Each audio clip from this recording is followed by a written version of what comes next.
Vamos ver se está transmitindo no Facebook.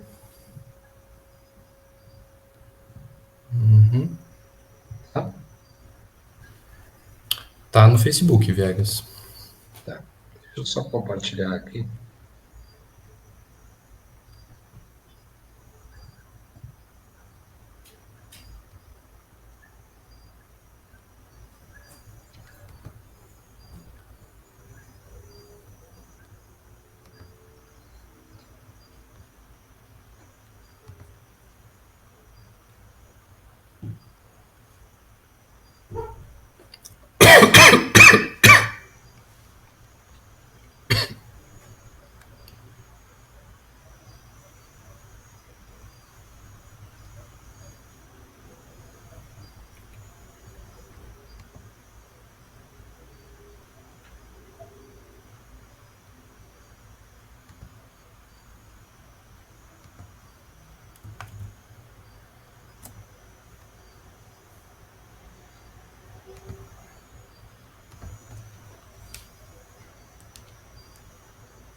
Daqui a pouco a gente vai começar a nossa live.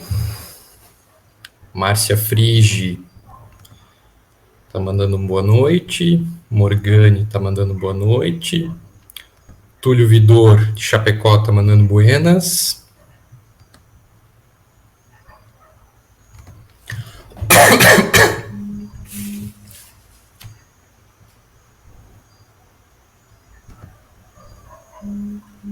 Jorge Fontoura também está se manifestando. Boa noite, Jorge.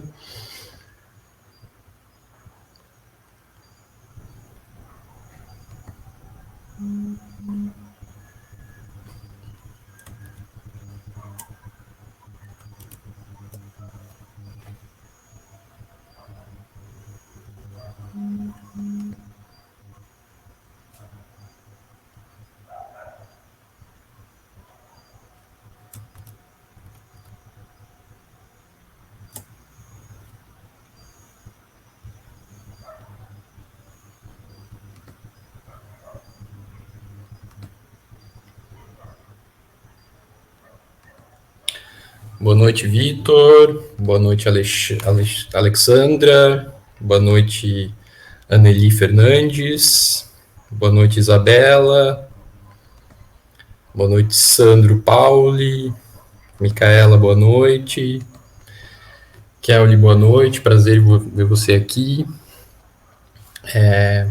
A gente vai iniciar agora a nossa primeira live, o bate-papo com o autor Viegas Fernandes da Silva, para conversar prioritariamente sobre esta belezura aqui, que é o Sob a Sombra da Tabacaria, que completa 5 anos, é o último livro do Viegas. O Viegas é um escritor catarinense, contista, poeta, historiador, foi professor nas redes básicas de educação de Blumenau e regiões e cidades próximas aqui do Itajaí. O Viegas, atualmente ele leciona no IFSC de Santa Catarina, campus Florianópolis.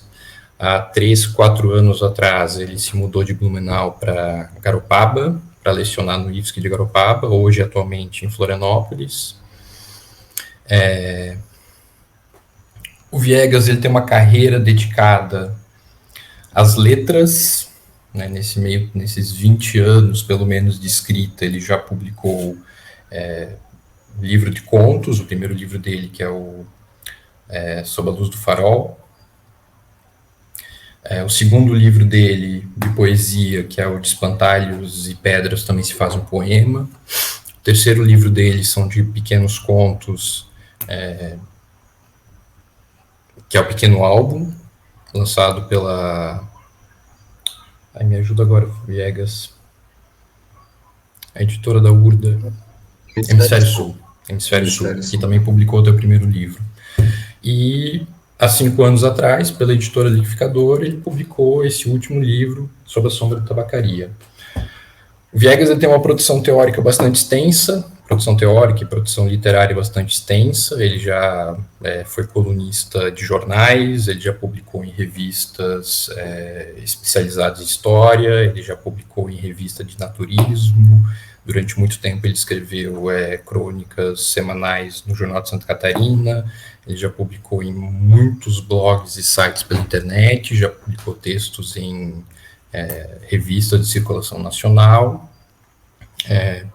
E é um prazer te receber aqui, Viegas, para a primeira live inaugural que a gente está fazendo aqui no Rocinante Sebo. Boa noite, Martin, e boa noite a todas e todos que estão nos acompanhando. Primeiramente, eu quero saudar o Sebo Rocinante, né, dizer que para mim é um grande prazer assim, estar aqui contigo, Martin. A gente já se conhece há bastante tempo, né, desde o tempo de universidade, né, de graduação, e eu sei, assim, do teu apreço, da tua intimidade com o mundo literário e do carinho que tu tens pela literatura, e desse sonho que sempre tivesse em relação a ter uma livraria, um sebo, né, e ao mesmo tempo que não seja apenas um lugar onde se venda livros, mas um lugar também onde se possa refletir sobre arte, refletir sobre a literatura, e, de certa forma, né, produzir textos a partir de textos. Né? Então, para mim é um grande prazer, Martin, estar aqui contigo agora, com quem nos acompanha nessa live inaugural. Estamos muito nervosos, né, você e eu, é uma responsabilidade bastante grande, né, e nesse formato, eu sempre tô, embora ultimamente a gente está dando bastante aula aí pela internet, enfim, por essa interface eletrônica, mas a gente sempre está mais habituado a conversar com as pessoas cara a cara, frente a frente, e de pé, não aqui sentado, né? Mas a gente espera que a conversa possa ser bacana e que a gente possa aí, enfim, né, falar um pouco sobre os livros, falar um pouco sobre o processo criativo, e claro, né, se houver algumas questões também de quem nos assiste, eu estou à disposição aí, Marte, para estar falando a respeito. Eu estou vendo aqui Só queria corrigir aqui, só uma correção, Marte. Na verdade, eu trabalhei em Garopaba, mas eu morei em Imbituba, né? Tem, inclusive, pessoas aqui que estão acompanhando, que eu sei que são de Imbituba, morava lá num lugar paradisíaco, à beira da Lagoa da Ibiraquera, inclusive é personagem de alguns textos meus. Né? Então, só falar que tenho um grande apreço por Garopaba, mas o local que eu escolhi para morar por algum tempo foi o município de Imbituba, a cidade das baleias francas. E dos pinguins, né? E também de alguns pinguins que aparecem ali, né? Principalmente no período de inverno, né? Eu sempre confundo as duas cidades, é uma vergonha para mim, mas eu sempre falo Garopaba querendo dizer Imbituba querendo dizer Garopaba, enfim. Desculpas aos moradores das duas cidades, eu sei que são cidades distintas, muito bonitas. Então, o chat está bem animado. A Vanessa Nobre está dizendo que a Sob a Sombra da Tabacaria é uma preciosidade, eu concordo contigo, Vanessa. O Josué de Souza diz que quando ele crescer ele quer ser o Viegas Fernandes. A Márcia Frigi, que é tua outra fã, ela fala que ela tem muito orgulho de ter todos os livros teus e autografados ainda. Eu também tenho todos os livros teus autografados, também é um prazer. E o último livro que eu tenho seu autografado é justamente o último livro que você publicou, que é o Sob a Sombra da Tabacaria. Né? É o livro que você ganhou o Prêmio Catarinense de Cultura, né, pela edital Elizabeth Andely 2014. Prêmio esse que justamente garantiu que a gente pudesse hoje ter em mãos ele. Na última conversa que a gente teve, você justamente falou que você falou para o pessoal da Liquidificador Cultural que você queria um livrinho aconchegante, né, que pudesse justamente, sem ser abraçado pelas mãos do leitor, né. É o que a Vanessa Neuber falou, né, é uma preciosidade esse livro. E eu queria, antes de qualquer coisa, perguntar para ti, você vinha... Sob a Sombra da Tabacaria, ele é um livro que você aposta em contos e textos muito concisos, né, muito curtos, apesar de alguns contos que ocupam várias páginas, mas grande parte deles são quase aforismos, né, textos muito pequenos. Qual é o lugar do Sob a Sombra da Tabacaria nessa tua trajetória literária? Em que momento que você começa a apostar em narrativas mais curtas? Por que as narrativas mais concisas, mais curtas? É uma questão estética, é uma questão material? Então, Martin, primeiro eu acho que é importante dizer que o Sob a Sombra da Tabacaria, ele é a continuidade de um outro livro meu, um livro anterior, né, que foi lançado pelo Hemisfério Sul, que é o Pequeno Álbum. Né, o Pequeno Álbum, que é o terceiro livro que eu publiquei, já tinha essa característica que o Sob a Sombra da Tabacaria vai ter,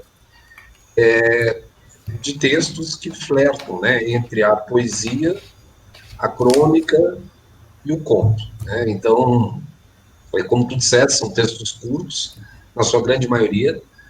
O menor texto ele tem uma linha, né? E o maior texto, se eu não me engano, são 4 páginas. Mas considerando que o livro é um livro de bolso, um livro pequeno, então mesmo 4 páginas é um texto bastante curto. Eu comecei a pensar nesse formato, Martin, antes mesmo de publicar, propriamente dito. Quando eu era adolescente, eu fui fazer uma visita à Casa de Cultura Mário Quintana, em Porto Alegre, que é o antigo Hotel Majestic, né? O Hotel Majestic, que foi o hotel que o Mário Quintana morou por muito tempo. Ele tinha lá um quarto que era a casa dele, desse hotel. Inclusive, hoje lá é uma fundação, uma casa de cultura, né? Um centro cultural, o antigo Hotel Majestic, Casa de Cultura Mário Quintana, e há uma réplica, né, do quarto do Mário Quintana dentro desse prédio.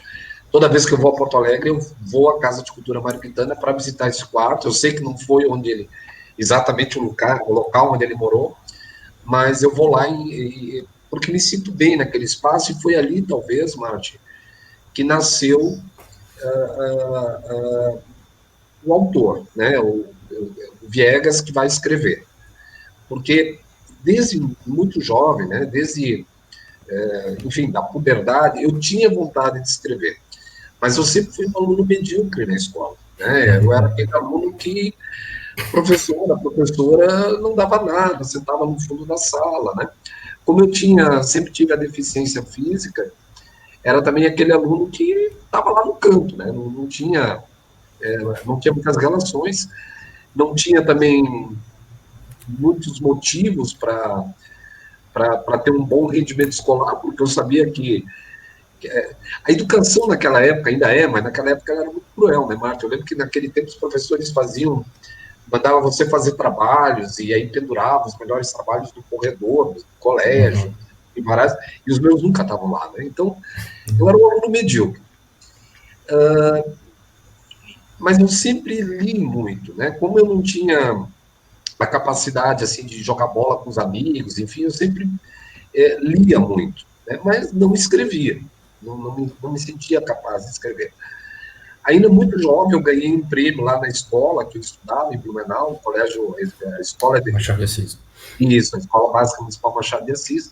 Eu até tenho uma crônica que eu publiquei na época na minha coluna no Jornal de Santa Catarina, que eu falo disso, né, que eu, por acaso, ganhei o prêmio, enfim, numa homenagem à bandeira, foi anunciado, vencedor daquele concurso, não fazia, nem lembrava mais que tinha escrito o texto, mas quando eu vou a Porto Alegre, ainda adolescente, e vou à Casa de Cultura Mário Quintana, e vou à biblioteca da Casa de Cultura Mário Quintana, eu me deparo com um livro do Mário Quintana chamado Caderno H, né? Uhum. E esse Caderno H de Mário Quintana, que era uma coletânea de textos que ele publicava no Correio do Povo, jornal onde ele escrevia, e aí você tinha aforismos, você tinha pequenos poemas, você tinha micro-ensaios, né, que flertavam com a crônica, e que ele reuniu nesse livro, e me chamou a atenção, porque quando eu li aquilo, eu disse, mas que diabo, que gênero literário é esse? Né? Porque até então ele estava acostumado a ler romance, ou a ler um livro de conto, ou a ler um livro de crônica, ou a ler um livro de poesia. E, de repente, eu me deparei com um livro que não era nada disso e tudo isso ao mesmo tempo. Né? Uhum. Você vê lá na ficha catalográfica, eles tinham classificado livros sob um gênero extremamente misterioso para mim, né? Que é o de poesia epigramática. Né? Quando eu li poesia epigramática, me pareceu coisa de alquimista, assim, né? Algo... Mas o fato é que eram textos bastante concisos, mas ao mesmo tempo muito profundos, muito contundentes e de uma qualidade estética impressionante. Aquilo me mexeu muito comigo, impressionou-me muito. Então, logo, cheguei na frente de um sebo, né? Eu comprei o Caderno H no sebo, tenho ele comigo até hoje, e aquilo ficou na minha cabeça. Aquilo ficou na minha cabeça, né? Porém, quando eu começo a escrever, Marte, eu começo a escrever crônica. Claro, todo mundo praticamente começa a escrever mesmo poesia, né? Mas quando eu começo a publicar, começo a escrever e publicar crônicas. Depois a gente pode falar disso mais para frente, não sei, mas de qualquer modo, eu publicava lá num site de cultura underground de São Paulo e tal. E das crônicas, porque eu pego o começo da internet, né? Ali em 2001 é quando eu começo a publicar os textos na internet. Isso para o Brasil é começo de internet, né? 2001 a internet ainda era discada, era tudo, a gente dava texto por e-mail, as pessoas liam e-mail naquela época, né? E não tinha as redes sociais. Até que chegou, né, o Orkut. E, então, ali no Orkut, eu começo a publicar textos mais concisos. E, na sequência, o Twitter. Né? O Twitter também. E eu começo a publicar textos para o Twitter. E faço esse exercício, né, de tentar publicar textos menores, porque era onde eu conseguia me comunicar mais diretamente com o leitor. Né? E é dali que começa a surgir essa experiência, né, de fazer esses textos que são concisos, né, que tem uma preocupação com a palavra. Eu até falo num dos textos, não sei se agora eu não lembro, porque eu sempre confundo onde estão os textos, em que livro que está, ou se não está em livro, enfim, mas eu costumo dizer que escrever é fazer amor com as palavras, né, e eu tento fazer, de fato, amor com as palavras, eu tento dançar com as palavras, abraçá-las, me sentir abraçado por elas. Então, eu comecei a escrever esses textos mais concisos, diretos, né, que passavam claramente aquilo que eu queria dizer, mas sem abrir mão da estética do texto, da qualidade da palavra, né, da precisão que a palavra poderia carregar consigo. E é dessa experiência, Martin, que vão surgir esses livros, né, inclusive Sob a Sombra da Tabacaria, que, na minha opinião, Martin, é o meu livro mais bem acabado, eu diria assim, né? De todos os 4 livros, eu não publico, eu não sou aquele autor que fica publicando livro atrás de livro, porque eu sou muito preguiçoso, né? O escritor no Brasil, ou ele tem a sorte de ser agraciado por um editor que vai enfim, divulgar a sua obra, ou ele vai entrar num trabalho braçal terrível, né? Porque onde o mais fácil vai ser escrever. Porque o autor brasileiro, quando ele não é abraçado por um editor, e é muito raro ele ser abraçado realmente por um editor, ele vai ter que correr atrás, né, da edição, vai ter que vender os livros, vai ter que postar o livro no correio, né, vai ter que organizar o lançamento, enfim. E isso dá muito trabalho e me desvia, inclusive, da produção do texto, né?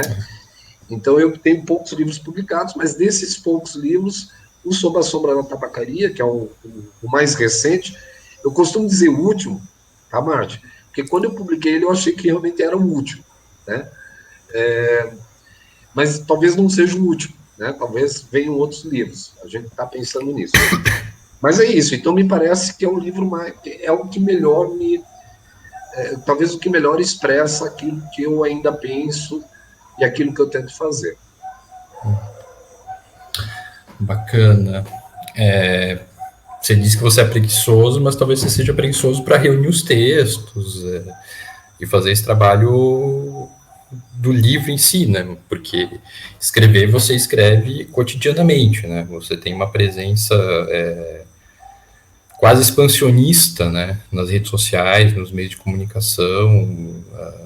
Você escreve muito e já escreveu muito, né? E sobre os mais diversos assuntos, né? Só por título de curiosidade, tem uma estimativa, caso você fosse reunir todos os livros e publicar todos os textos que você já escreveu que não estão reunidos em livro, quantas páginas isso daria? Olha, Marte, aí tu faz uma pergunta difícil, porque assim, ó, eu publico, o meu primeiro texto eu publiquei aos 14 anos, né? E de lá para cá eu realmente publiquei em vários lugares.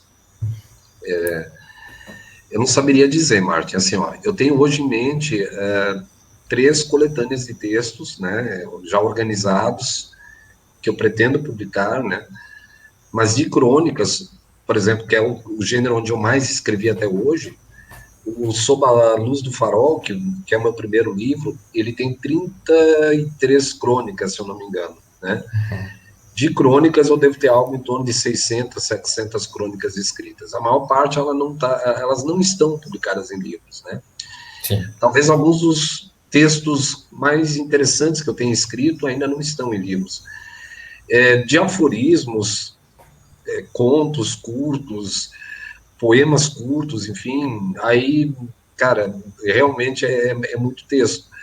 Nem tudo se aproveita, claro, né? Nem tudo, mas tem bastante coisa. E, claro, tá aí tem ensaio literário, enfim, tem muitas entrevistas também que eu fiz por muito tempo, né?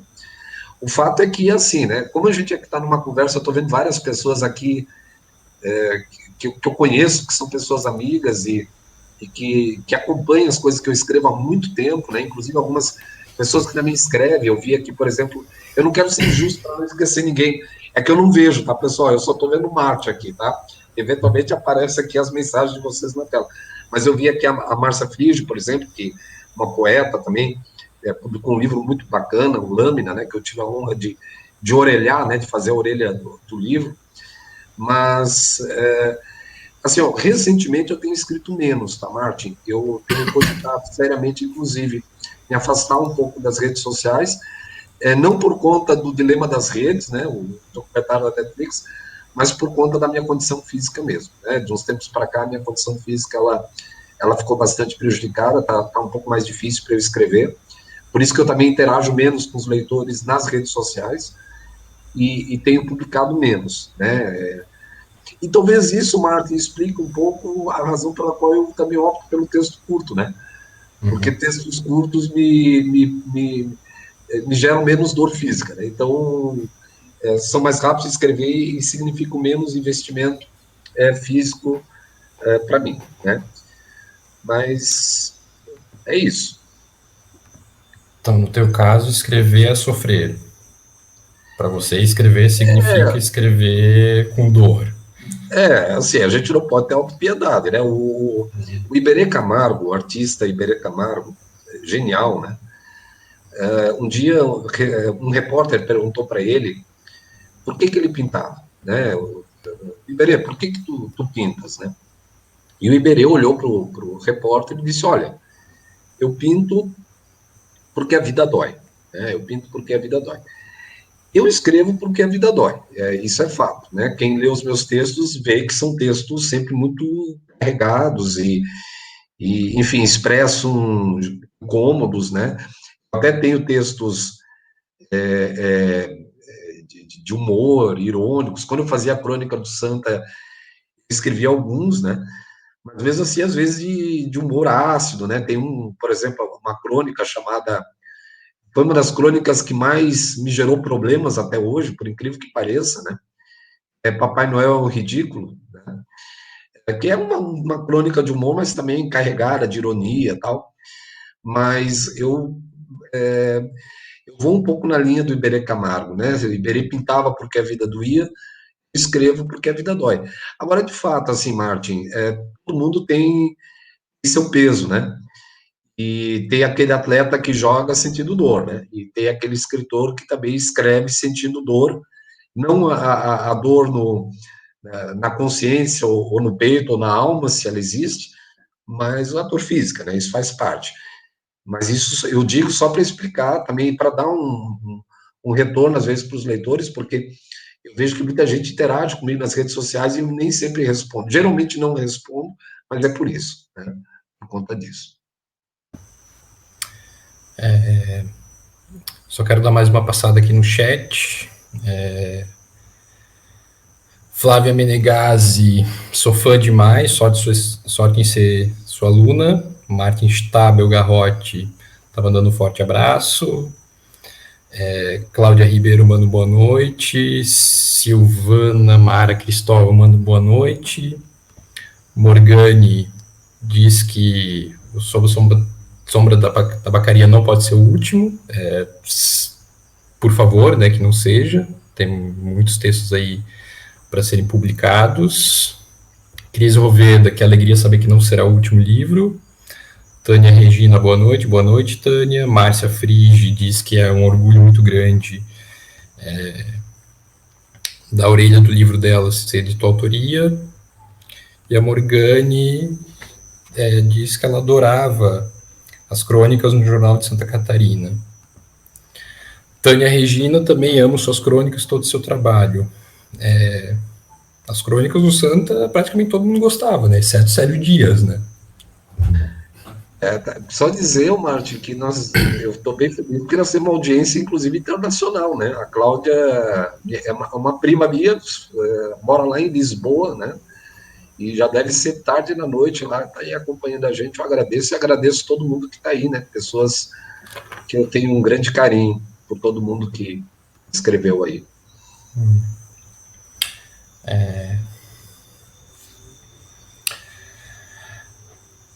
O grande, eu acho que grande parte dos textos sobre o Somo Tabacaria, eles foram primeiro testados, né, em redes sociais, né?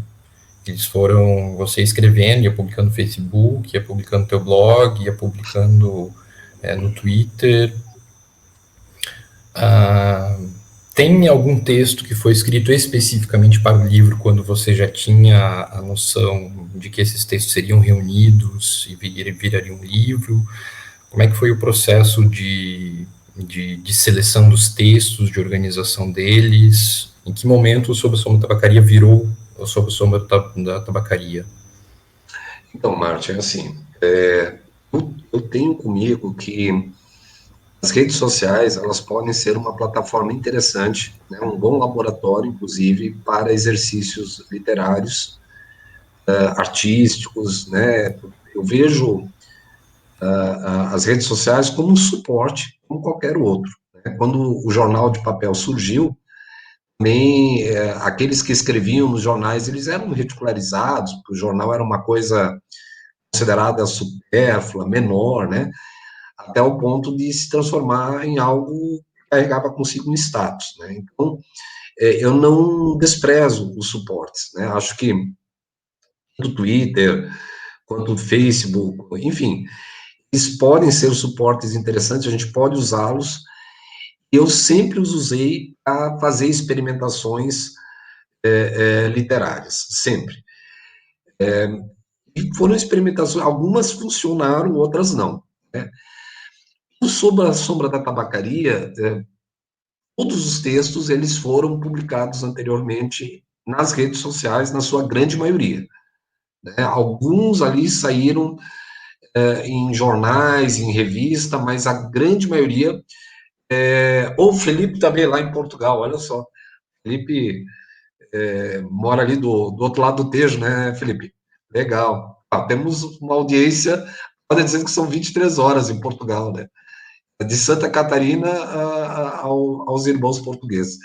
Mas, enfim, boa parte dos textos, então, surgiram nas redes sociais, né? Agora, o livro, ele começa a se organizar antes de todos os textos estarem escritos. Porque quando a gente começa a fazer esses exercícios literários, chega um momento, eu também comecei a perceber que havia ali um potencial de organização desses textos para compor um livro. Aí eu comecei a me perguntar qual poderia ser, na verdade, o eixo condutor desses textos. Afinal de contas, o que estaria, né, me motivando a produzir aquele tipo de texto? E eu me dou conta que o que está por trás de todos esses textos é uma influência literária que eu tive desde muito jovem, que é o poema Tabacaria, de Fernando Pessoa. Eu acho que o poema Tabacaria, de Fernando Pessoa, é um tapa na nossa cara, né? Nos impõe um exercício brutal, até de humildade enquanto ser humano, né? E esses textos que estão dentro Sob a Sombra da Tabacaria, e por isso o título, eles foram motivados deste poema de Fernando Pessoa. Inclusive, agora, recentemente, no início do ano, antes da pandemia, eu estive em Portugal, né? Fiz questão de ir até o túmulo do Fernando Pessoa, que fica ali em Benfica, né? No Mosteiro dos Jerônimos. Então, assim, para mim sempre teve essa relação muito forte, mas eu fui me dar conta disso ao longo do processo de experimentações na internet. O Sob a Sombra da Tabacaria, apesar de ser um livrinho pequeno, né, de bolso, que o Charles Stoic e a Aline Assunção tão lindamente produziram, né, pela editora Liquidificador, embora ele seja um livro pequeno, ele reúne uma produção de 6 anos de textos.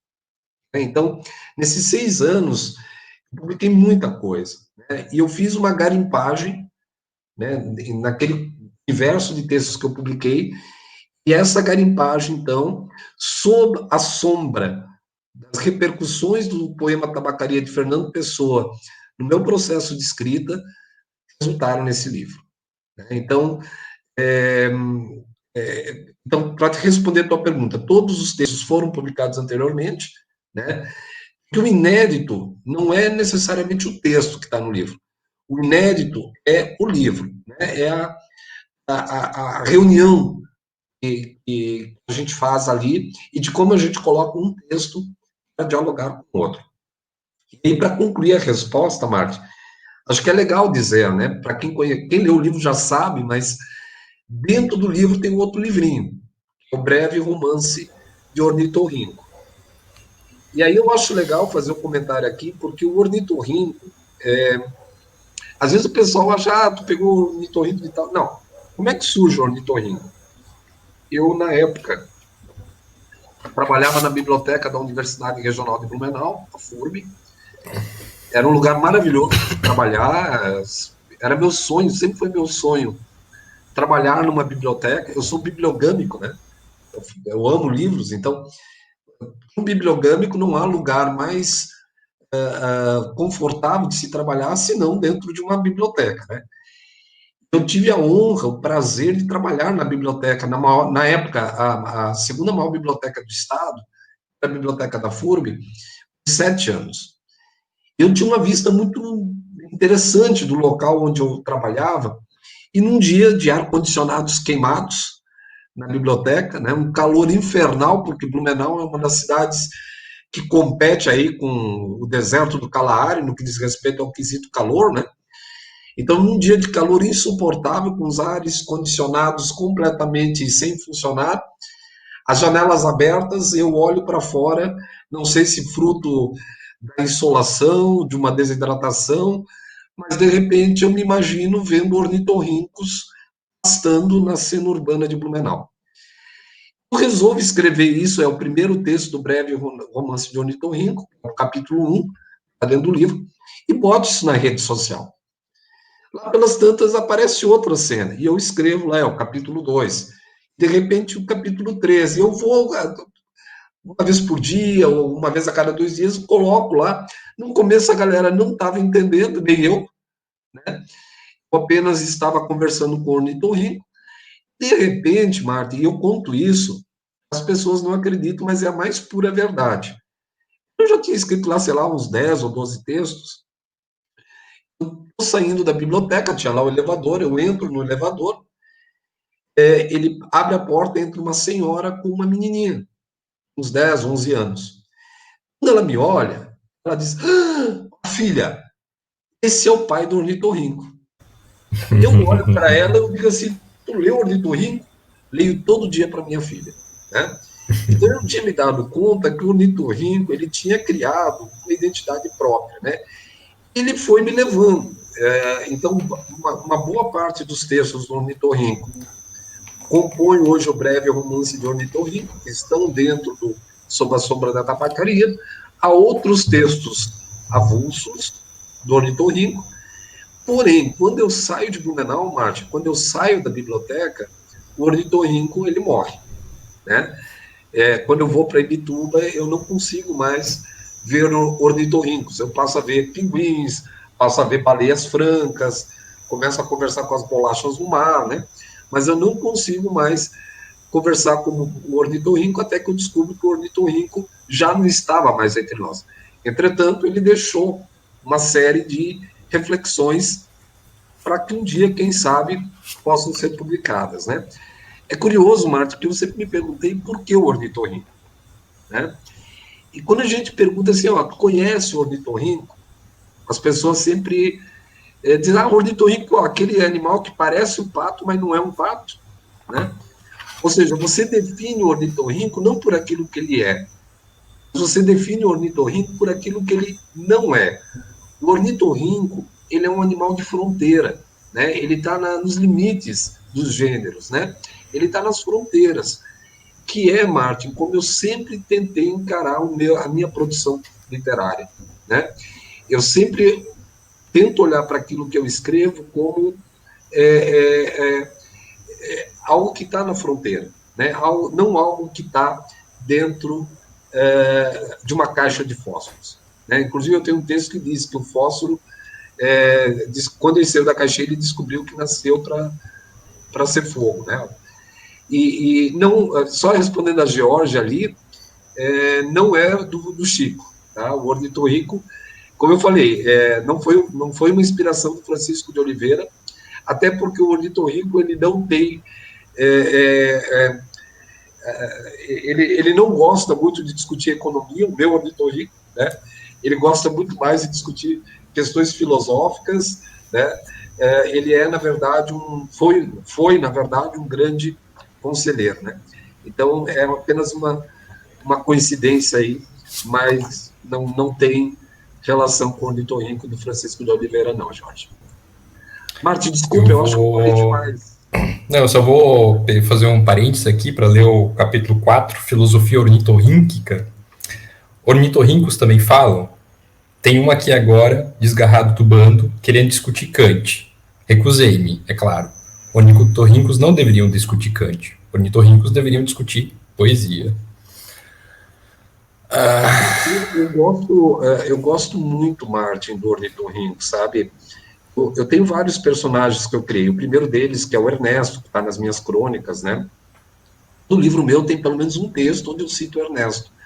O Ernesto, ele... Eu posso falar do Ernesto rapidinho, Martin? Claro. O Ernesto, ele é um poeta sem livros. O Ernesto, ele nasce quando eu começo a escrever crônicas. Ele tem na casa dele uma mesa.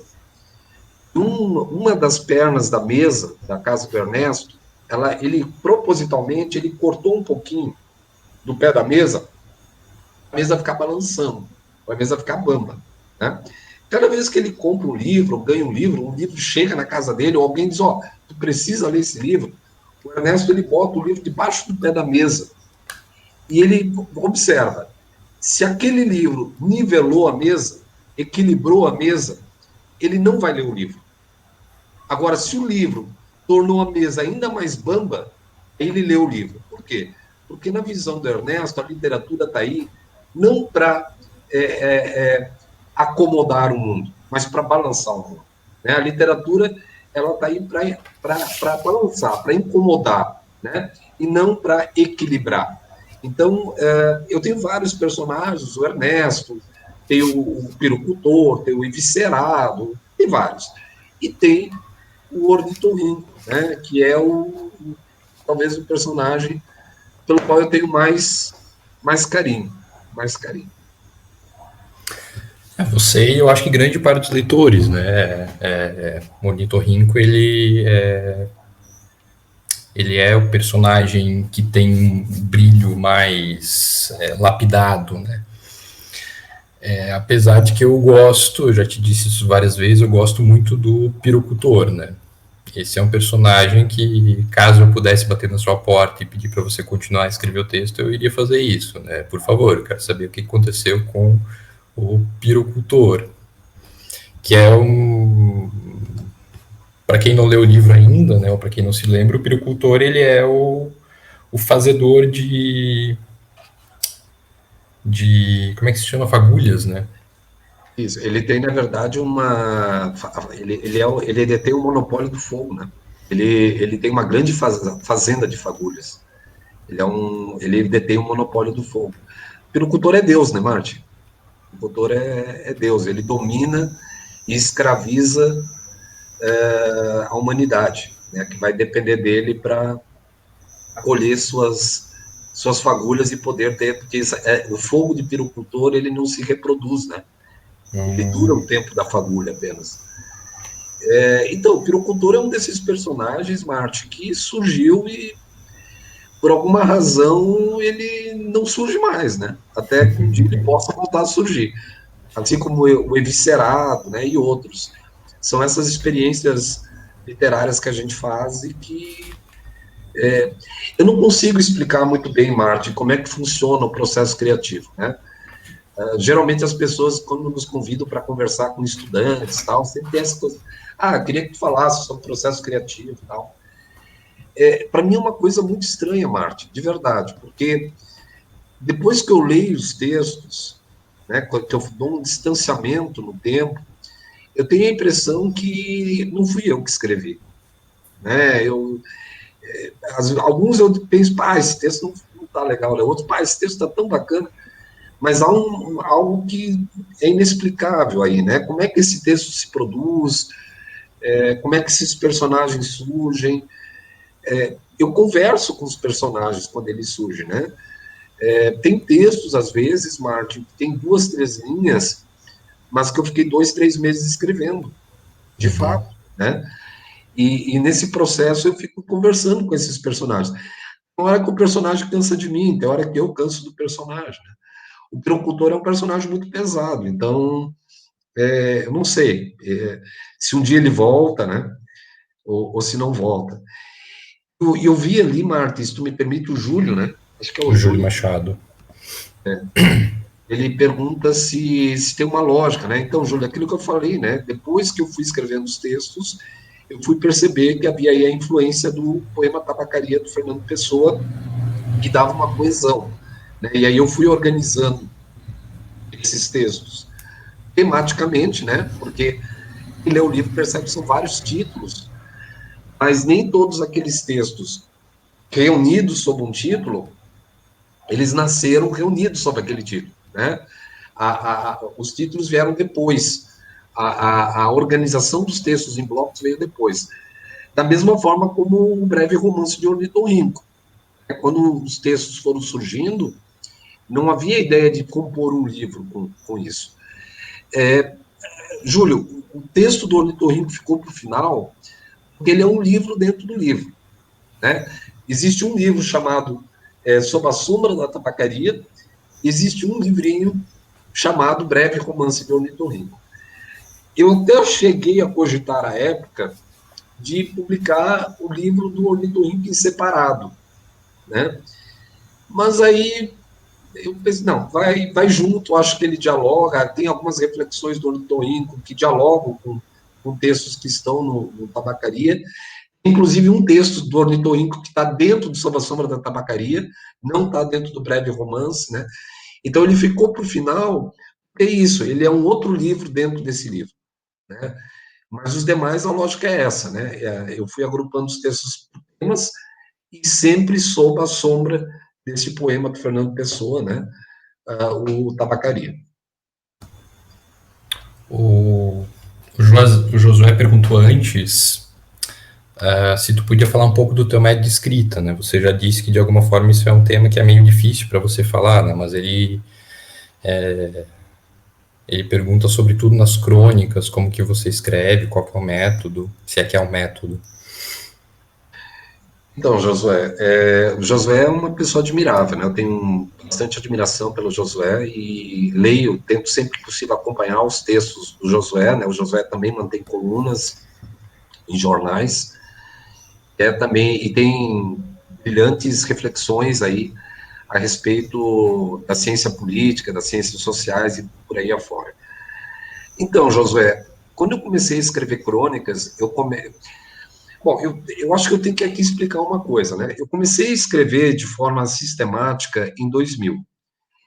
Em 2000, como eu falei, era o começo da internet, né?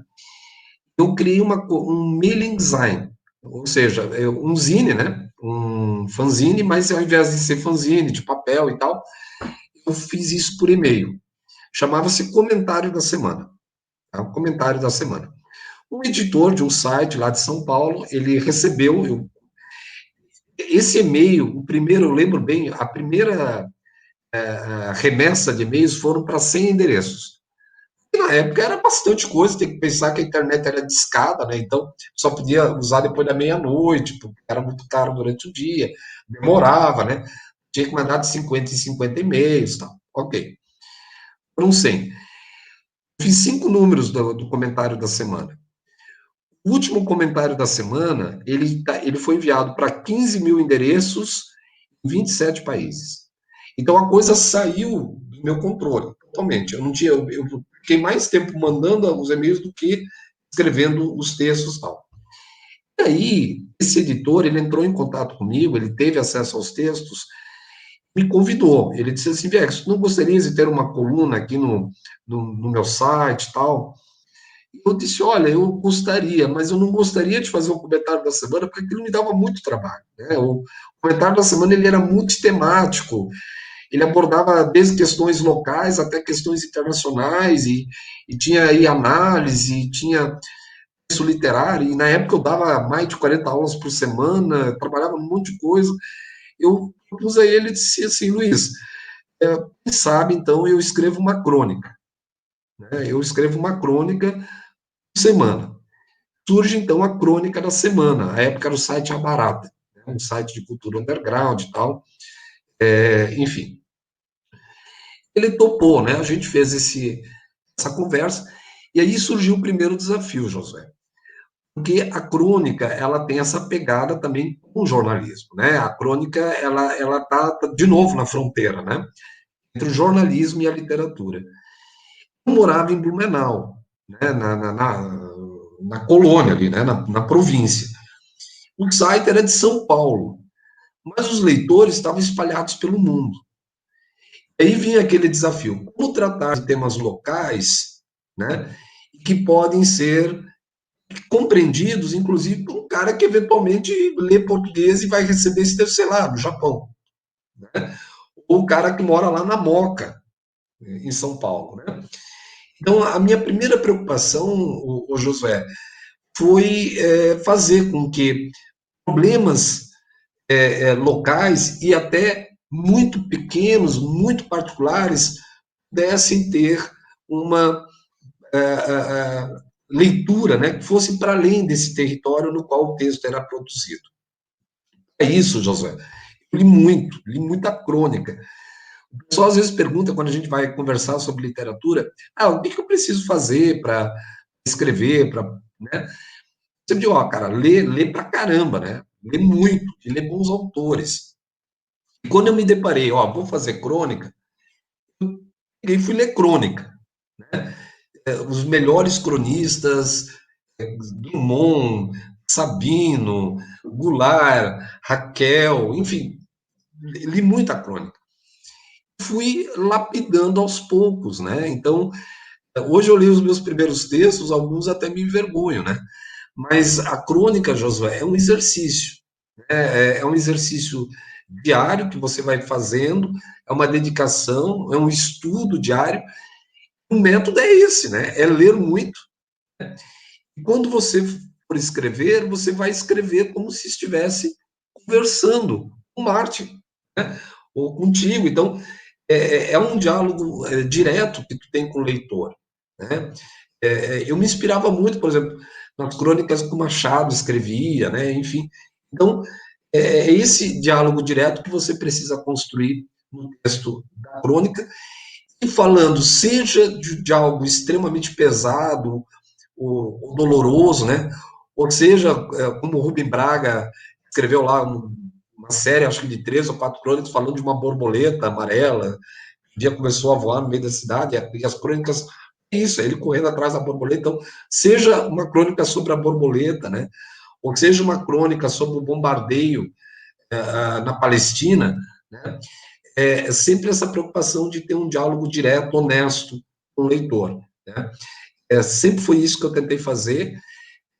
Eu estava nesse site, em outros espaços onde eu escrevi, e daí, Martin, depois que eu comecei a escrever nesse site, escrevi em vários sites, né? Naquela época, a internet não era esse grande outdoor cheio de anúncios e janelas pipocando para tudo que era lado, né? As pessoas acessavam a internet para ler, de fato, textos, né? Procurar informação e tal. Então, eu escrevi para vários sites, Garganta da Serpente, Conópios, Rio Total, Verdes Trigos, publicava em sites de Portugal, publicava em sites, tive alguns textos que foram traduzidos, inclusive, né? Quando eu vou escrever para o Santa, em 2013, quando eu sou contratado para ser colunista do Jornal de Santa Catarina, acontece uma coisa muito louca, que é o inverso, né?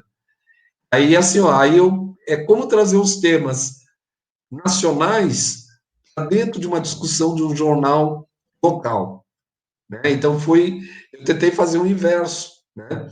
Mas eu sempre tive comigo o seguinte, uma vez eu fui acusado por um leitor, acusado no bom sentido, né? Ele dizia que eu me levava muito a sério. Ele dizia, o problema do Viegas é que ele leva muito a sério aquilo que ele faz, né? E eu acho isso, Marta, eu acho assim, a palavra, quem trabalha com a palavra, seja qual for, seja para fazer, sei lá, uma ódio, uma piada, enfim, seja qual for o texto, há uma grande responsabilidade, né? As palavras, elas são armas, né? As palavras, e um jornal pode ser uma trincheira. Quando eu caio no Santa, eu sabia muito bem que jornal era aquele, com quem ele dialogava, né? Quem estava por trás, os interesses econômicos, mas eu sempre olhei para o Santa como uma trincheira e me enfiaram dentro.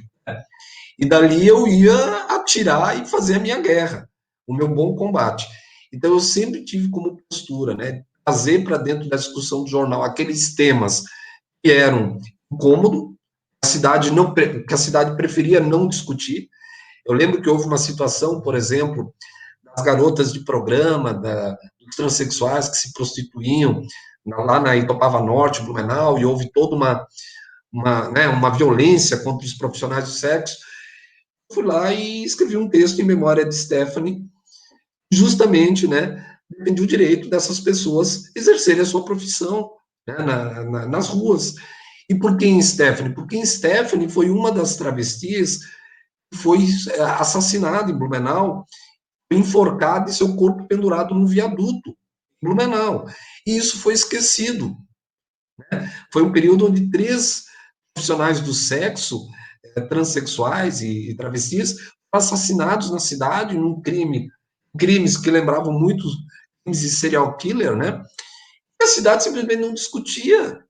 Isso, o jornal tinha até dificuldade em estabelecer quem era Stephanie, se era homem, se era mulher. A discussão do jornal não era o corpo morto, enforcado num viaduto. A discussão do jornal era se ele era homem ou mulher.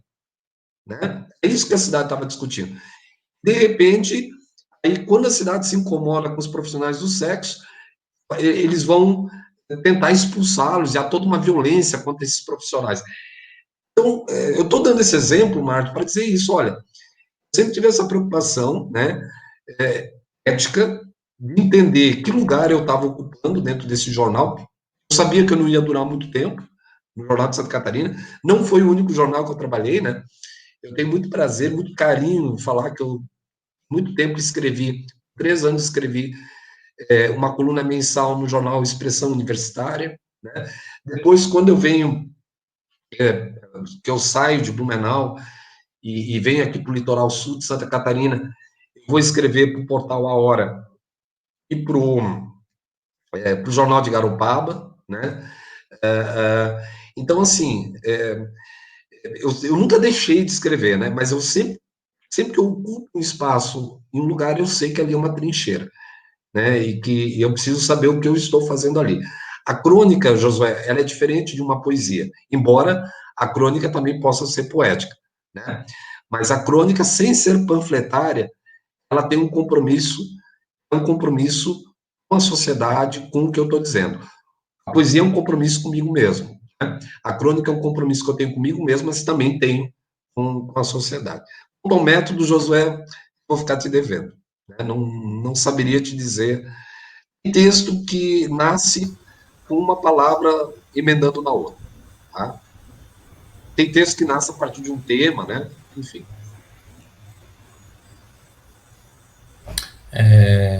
Pessoal que está acompanhando a gente pela live, quem tiver dúvidas pode fazer que nem o Josué e a Jorge e mandar as dúvidas por aqui, que aos poucos a gente vai lendo e o Viegas vai respondendo elas. A Micaela, ela diz que ela ama como Viegas consegue fazer grandes reflexões em simples posts do Facebook, sempre tira um tempo para lê-los. Obrigado, Micaela. Professora Lília mandou boa noite, Vandinha diz que ela amou Blumenau Colônia, Alvarito te manda um parabéns. Obrigado.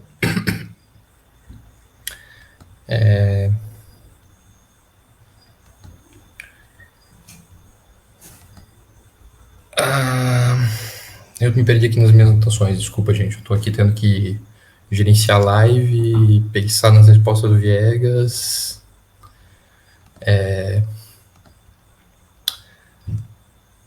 Dizer, né, Marte, que o Sob a Sombra da Tabacaria, para quem está interessado, tem aí no Rocinante, né? Na verdade, é um livro que ele saiu já de catálogo há algum tempo, né?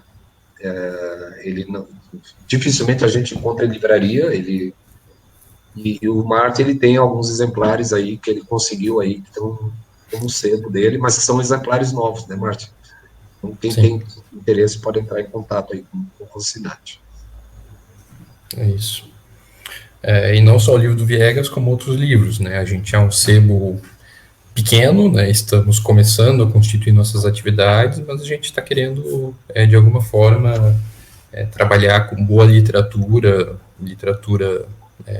para além dos best-sellers e lista dos mais vendidos da Veja, né?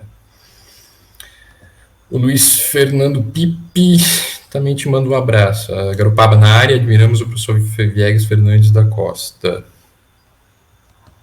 Sabe, Martim, eu sempre me considero um exilado de Blumenau, né?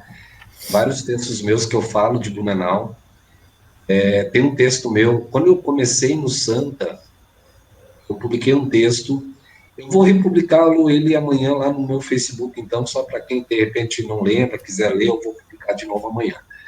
É Declaração de Amor a Blumenau, o meu primeiro texto, né? E quando eu saio do Santa, eu também publico um texto falando de Blumenau. Eu sou de Blumenau, né? Eu tenho muito orgulho em dizer o seguinte, Martin, o meu avô era pedreiro, né? O meu avô construiu muitas coisas em Blumenau, e eu andava com meu avô pelas ruas de Blumenau, por exemplo, Castelinho, o antigo Castelinho, que a gente chamava de Castelinho da Melman, e hoje virou lá uma loja em homenagem ao mau gosto e ao pastiche, né? Me recuso a dizer que é o nome da loja, mas aqueles arcos, aquelas pedras ali, foi o meu avô, Paulo Tesc, que fez, né? Então, eu sempre tive uma relação muito íntima com a cidade, porque eu conheço até a pedra rachada que está lá no Castelinho da Melma, né? Que o meu avô botou. E a minha família, por parte de mãe, meu pai, ele é imigrante, né? Ele é português. Eu já escrevi sobre isso, namorou com a minha mãe por carta, né? Etc e tal. Veio para cá para casar com ela e constituir a família, e dali que eu nasci. Mas a família da minha mãe, ela é de imigração germânica, né? É a família Tesc. É uma das famílias mais antigas de Blumenau. E eu costumo dizer o seguinte, que o primeiro Tesc veio para Blumenau para cuidar dos cavalos do Dr. Blumenau. De fato, isso não é brincadeira não, é sério. Né? Ele cuidou dos cavalos, ou seja, ele limpava a bosta da cidade, né? Porque a função dele era cuidar dos cavalos e recolher a sujeira que os cavalos faziam. E ele foi também o primeiro louco, né, a ser preso numa cela que tinha na cadeia de Blumenau, que era destinada aos loucos da cidade. A gente sabe disso porque existe um documento, inclusive foi publicado na revista Blumenau em Cadernos, onde se pedia dinheiro para a Câmara de Vereadores de Blumenau para se sustentar um louco chamado Tesc, que estava preso na cela de loucos da cidade. Muito orgulho, portanto, Martin, eu costumo dizer, descendo, né, do primeiro do primeiro louco de Blumenau e do sujeito que limpava a sujeira da cidade, dos cavalos do Dr. Blumenau. Eu sempre tive uma relação muito próxima com a cidade, morei boa parte da minha vida lá, mas a experiência que eu tive com Santa, não sei se todos sabem disso, mas foi uma experiência bastante dolorosa. Né? Não foi fácil, eu fiquei só 2 anos, eu acho que eu fui o cronista mais rápido que passou pelas páginas do jornal, fui defenestrado logo, né? E fui demitido do jornal porque fiz um texto criticando uma campanha publicitária, uma cervejaria fez, essa cervejaria ela era patrocinadora da Oktoberfest, anunciante do jornal. Essa cervejaria fez uma campanha publicitária praticamente vendendo a mulher blumenauense. Num país onde os índices de feminicídio, e Blumenau está aí, né? De novo, aí está nos noticiários por conta de feminicídio, né? Mas os índices de estupro e feminicídio altíssimos. E eu fiz um texto, que foi meu penúltimo texto, chamado Cerveja, Mulher e Estupro. Né? E foi o texto que sacramentou a minha defenestração do jornal. Foi muito pesado, Marta. Então, quando eu saio de Blumenau, né, porque eu comecei a sair em 2013, eu começo a trabalhar em Garopaba, no IFSC, mas eu me mudo apenas para Imbituba em 2015. Inclusive, houve uma campanha em 2015 por parte de alguns jornalistas da cidade, alguns intelectuais da cidade, que se auto-intelectuais, que eu fosse demitido do jornal, porque como eu não morava mais em Blumenau, não podia falar de Blumenau. Né? Só podia falar de Blumenau quem morava em Blumenau. Então, como eu era um cronista que já não morava mais em Blumenau, apesar de ser filho da cidade, de ter feito toda a minha formação na cidade, de ter minha família morando na cidade, eu não podia morar em Blumenau. Eu não podia escrever sobre Blumenau. Então, assim, Marte, eu considero, tá?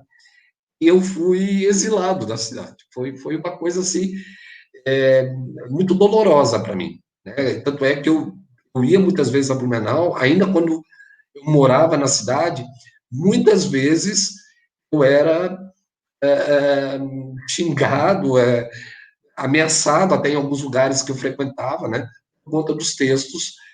Inclusive um ex-prefeito, uma vez um ex-prefeito que foi prefeito de Blumenau lá na década de 70, eu não vou citar o nome, publicou uma carta no Santa, questionando a minha capacidade profissional como professor, enfim, os ataques eram abaixo da linha da cintura. Então, quando eu vou para Garopaba e Imbituba, eu sou muito bem acolhido. Claro, toda cidade tem seus problemas, né? Mas eu nunca me imaginei, Martin, morando no litoral. quando eu saio do Vale, porque o Vale, gente, mais amor que eu sinto, ele não tem horizontes, né? O Vale é o Vale, né? Para onde você olha, você vê morros, né? O Vale é o Vale.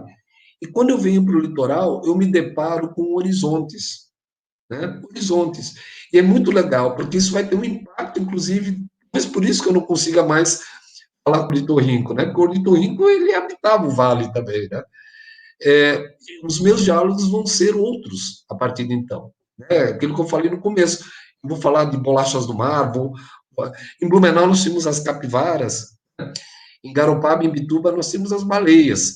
E para mim são capivaras do mar.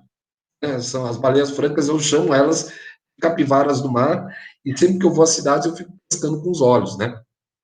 Para ver se eu encontro uma baleia. Aqui em Desterro, onde eu moro hoje, Nossa Senhora do Desterro, que alguns aí chamam de cidade do ditador Floriano Peixoto, Florianópolis, mas aqui em Desterro eu me deparo com os micos de tufos pretos, né? Os macaquinhos. É uma espécie exótica que está por aí, hoje eu converso com eles, mas ainda não viraram personagem. Mas eu me sinto exilado, Martin. Não sei por que, eu acho que alguém me motivou a essa reflexão agora, mas inclusive eu tenho participado muito pouco de coisas da cidade, né? Isso que eu fiquei tão feliz quando, inclusive, tu me convidasse, né, Marte? Porque, apesar de tudo, eu tenho muitos amigos e amigas na cidade, famílias, e um grande carinho por Blumenau, né? Porque eu conheço as feridas da cidade também, né? E eu conheci elas melhor, mais profundamente, quando eu fui trabalhar no Jornal de Santa Catarina, né? Foi aí que eu conheci o Vale Nazista, já o conhecia antes, mas foi aí que eu me deparei com o Vale Nazista, né? De fato, entendi o que era esse vale nazista, né? Não, obviamente, não é todo vale nazista, não se trata de uma generalização, mas existe um vale nazista, né? Então, eu conheci as feridas da cidade. E quando eu conheço as feridas da cidade, eu me considero um exilado, né? Nunca, eu saí da cidade, a cidade nunca vai sair de mim, né? Eu saí do vale, o vale nunca vai sair de mim. Isso é um fato, né? Para onde eu for, eu carregarei o vale comigo, né?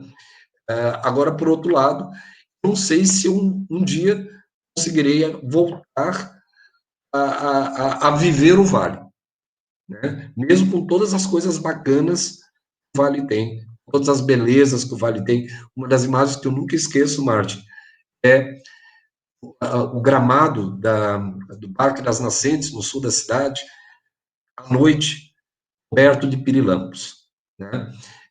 De vagalumes. Então, tem coisas.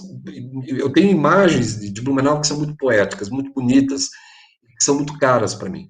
Por outro lado, né, eu prefiro manter a distância para não perder, né, essa beleza do vale que eu ainda carrego.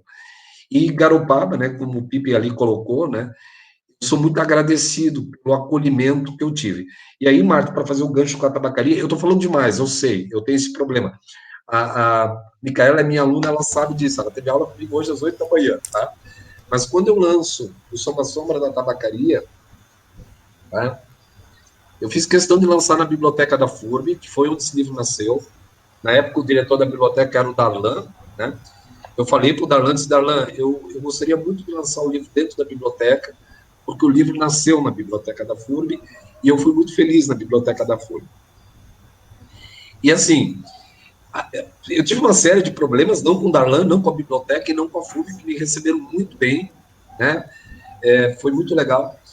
Mas a cidade, eu recém tinha saído do Santa, cara, foi uma coisa assim pesada, né? O lançamento foi pesado e choveu horrores naquele dia.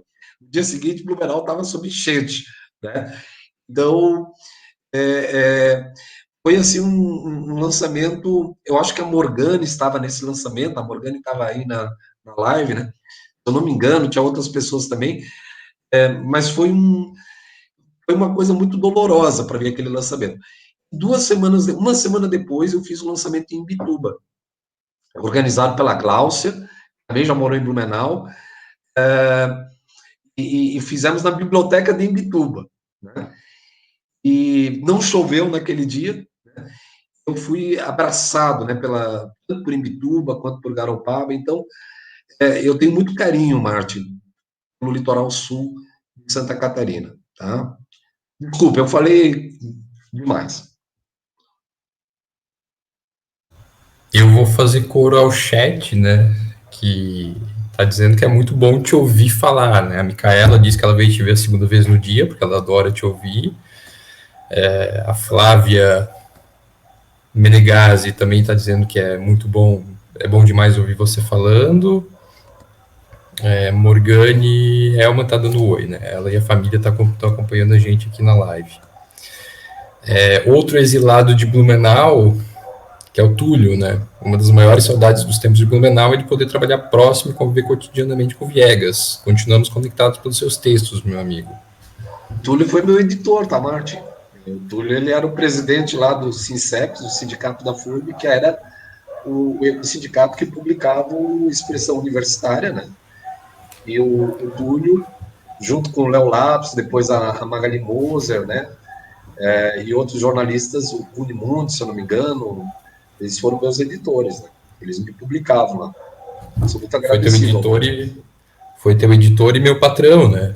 Eu também, eu era estagiário. O Martin li os textos antes de serem publicados. Eu tinha esse prazer. E a Cris Bossoni, me emocionei aqui, Viegas, você é uma referência para nós. Cris, acho que a Cris, tu também é exilada, né, Cris? Acho que a Cris, ela hoje mora ali em Garopaba. Enfim, muita gente bacana aí na live, Martin. Pessoal muito amigo mesmo. Gosto muito dessas pessoas. A gente já está com 1h10 de live. Quem tiver ainda alguma pergunta para fazer, por favor, encaminhe. Me chamaram a atenção aqui também que eu deveria convidar todo mundo para seguir a página do Rocinante Sebo no Instagram, né, instagram.com/rocinante.sebo, para quem utiliza essa rede social. E a nossa página no Facebook, né, para quem estiver a partir de amanhã assistindo, a partir de quinta-feira, dia 3 de dezembro, assistindo pelo Facebook. Nossa página é facebook.com/rocinante.sebo também.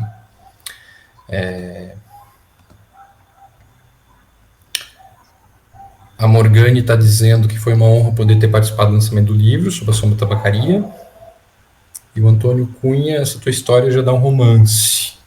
Antônio, assim, ó, primeiro deixa eu agradecer a Morgane. Assim, gente, eu agradeço todo mundo que está aqui, tá? Eu fico bem feliz com a presença de vocês. E a Morgane foi uma das corajosas que foi para a Biblioteca da FURB naquele lançamento, debaixo daquela baita chuva, né? E com a família dela, né? Eu lembro bem. Então, agradeço muito, viu, Morgane? E o Antônio Cunha, ele é ator de teatro, ele está com uma série, gente, vocês precisam conhecer, muito bacana. O Antônio, ele interpreta poemas, se eu não me engano, já são mais de 200 episódios, que ele tem tudo publicado lá no Face dele, né? E ele interpreta poemas de diversos autores catarinenses, de outros lugares também.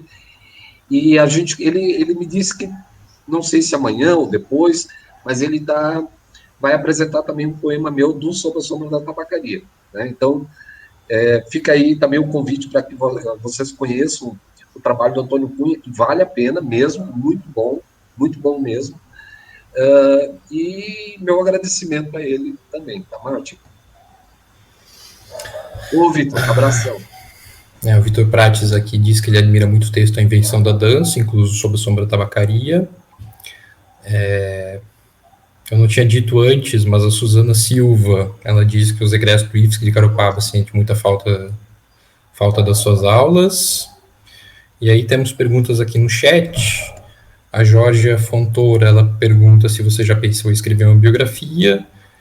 E a Vandinha Girardi, ela também pergunta se você já pretendeu, já pensou em escrever uma autobiografia. Vou começar pela Vandinha, né? Vandinha, eu tenho só 43 anos, então eu estou muito novo, embora todos os meus textos sejam autobiográficos, né? Eu sei que tem aquela máxima que diz que o escritor que fala de si mesmo, ele não é um bom escritor, né?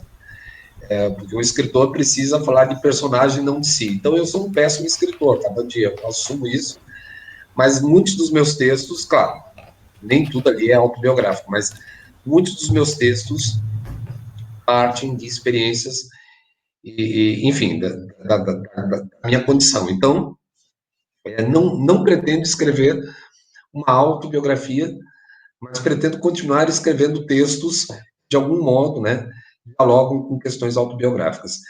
É, alguém tem uma pergunta, quem é que perguntou ali? Martin, se eu quero escrever uma biografia, é isso? Quem é que foi? Foi a Georgia, mas eu Jorge, pensei em Jorge. biografia, autobiografia, né? Jorge, aí se biografia de alguém, eu não sou suficientemente disciplinado para isso, né? Então, eu tenho textos que eu falo de pessoas da minha convivência, né? O texto que eu falo do meu avô, o texto que eu... Um romance que eu já estou escrevendo há muito tempo, né? Tem uma pegada, assim, da história familiar, né? Mas eu estou seriamente desconfiado, Martin, que esse romance vai ser publicado póstumamente, né? Porque ele já está muito tempo sendo escrito e não fica pronto. Mas eu não tenho pretensões nem de escrever biografias, nem de escrever autobiografias. O mais próximo que eu cheguei de uma biografia foi um artigo que eu publiquei na Blumenau em Cadernos, quando a Blumenau em Cadernos ainda era caderno, né? Então, muito antigamente. Para quem não sabe, quem não é de Blumenau, Blumenau em Cadernos é uma revista antiquíssima de história local, né? Acho que é a revista mais antiga de história com circulação ininterrupta, né, do Brasil. Acho, não tenho certeza. E há muitos anos atrás eu publiquei um texto, mas muitos anos mesmo, gente, eu era adolescente, né, um texto sobre o Fritz Miller, que é um personagem da história que eu admiro muito, né, o Johann Friedrich Theodor Miller. O Fritz Miller, um cara que estava perdido no vale, né, que também foi expulso pelo Dr. Blumenau, que o Hermann Blumenau não queria ateus na cidade, né, foi mandado aqui para Desterro, e aqui em Desterro ele escreve um estudo que vai ser o primeiro estudo publicado, né, que vai corroborar a teoria de Charles Darwin, a teoria da evolução das espécies. O próprio Darwin vai mandar traduzir e publicar na Europa esse livro, e o Fritz, mesmo, né, ele mantinha intercâmbio com o Darwin e tal, mas morreu pobre e quase esquecido em Blumenau, e até hoje, né, a Santa Catarina não dá ao Fritz Miller o reconhecimento que ele de fato merecia, que não só era um naturalista, não só era um grande cientista, mas foi também político. Aí, como político, foi um péssimo político, mas foi político, e também poeta, né, o Fritz Miller. Antônio, de repente dá uma olhada nos poemas do Fritz Miller, né, o Denis Randins publicou aí no livro com os poemas do Fritz Miller. Então, o mais perto que eu cheguei, Marcos, foi um texto muito ruim sobre a ida de Fritz Miller ao Liceu Provincial em Desterro. Olha só, até o título é horrível, né? Então, Jorge, não pretendo publicar a biografia. Olha só a Bianca aí. O Antônio está dizendo que sai amanhã o poema. Então, galera, amanhã... O vídeo com o teu poema sai amanhã às 18 horas no Face e no YouTube. Legal, amanhã, no caso, quinta-feira, dia 3 de dezembro. A Jorge também está dizendo que foi uma honra ter a oportunidade de ter sido a tua colega de mestrado, poder acompanhar uma parte dessa tua caminhada. E a Flávia Menegazzi está pedindo se você poder comentar sobre o texto Papai Noel é um Ridículo, que saiu naquela leva de crônicas, né, quando você era colunista do Santa. Então, Martin, Georgia, legal também. Inclusive, a galera que fez mestrado comigo, mestrado em desenvolvimento regional, alguns textos foram escritos com a ajuda deles, né? Porque muitos eu discutia lá nas aulas e depois ia para a página do jornal. Eu lembro de algumas vezes ter conversado com a Georgia. A Flávia pergunta do texto do Papai Noel. Eu tenho uma série de crônicas que são crônicas de Natal. Uma delas eu publiquei uns dias atrás aqui no Face, é do Galo, né? O Galo Perneta, no posto de gasolina, né? Que é uma dessas crônicas de Natal. Tenho outras, todo ano eu tento escrever uma crônica de Natal. E, Flávia, teve esse texto, que é o texto, como eu já disse, que mais me causou problemas, por incrível que pareça, mais até do que o texto que eu discuto o nazismo, denuncio, na verdade, o nazismo, né?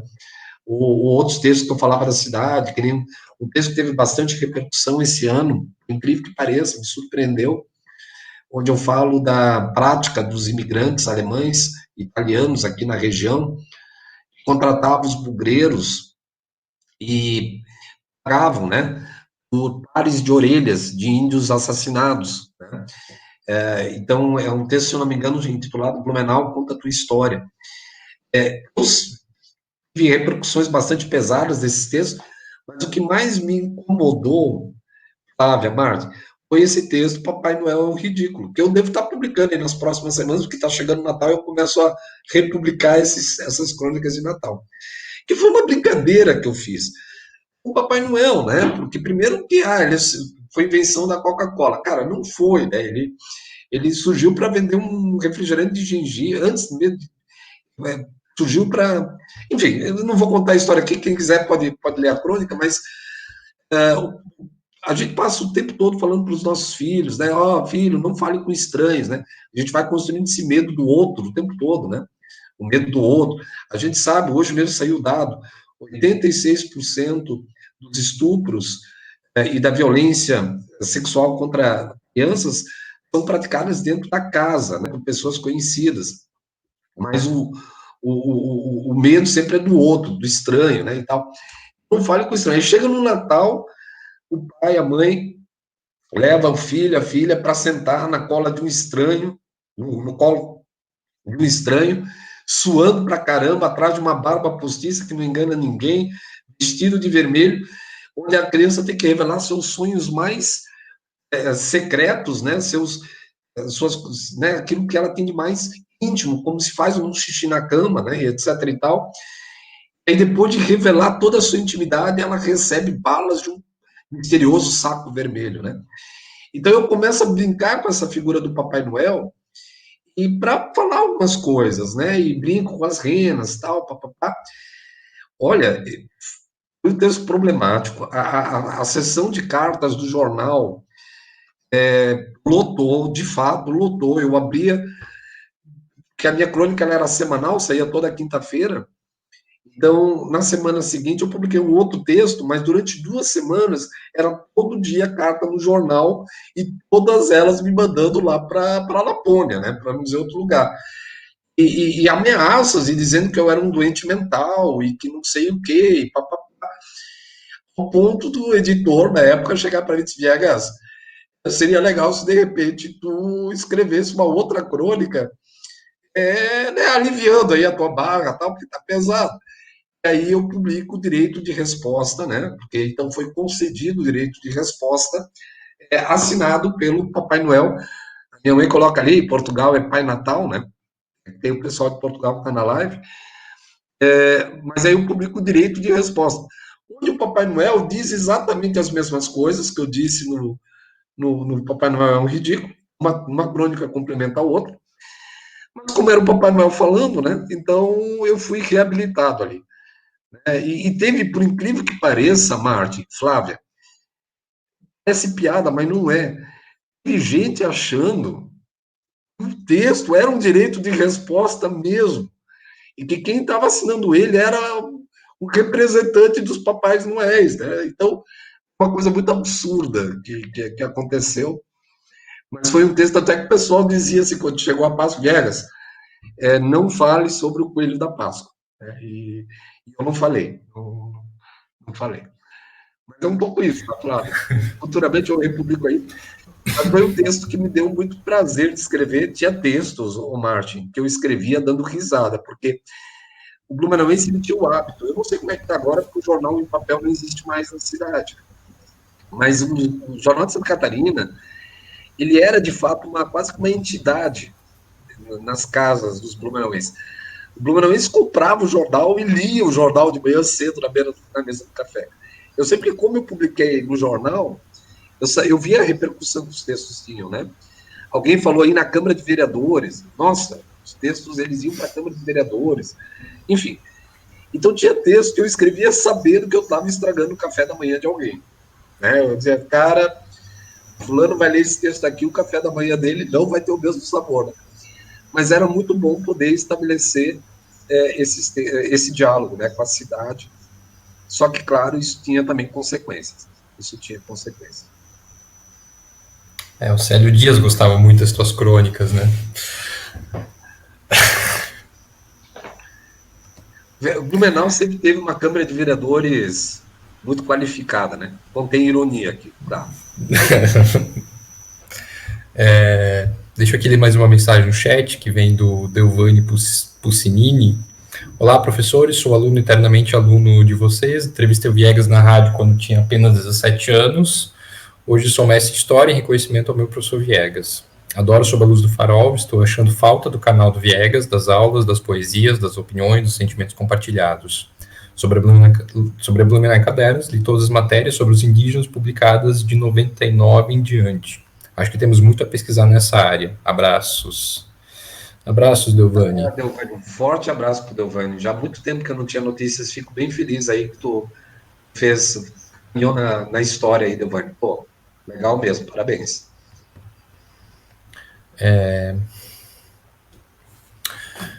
Eu tenho uma pergunta ainda para você. Você fala, por exemplo, que o Ernesto ele cerrou um pé da mesa, né, porque ele acredita que um livro deve balançar a mesa, deve desnivelar a mesa, que é uma metáfora que você usa para dizer que a literatura ela deve, de alguma forma, desequilibrar, né, o mundo aqui ao redor. Tá, aqui a minha gata dando oi também para ti, Viegas.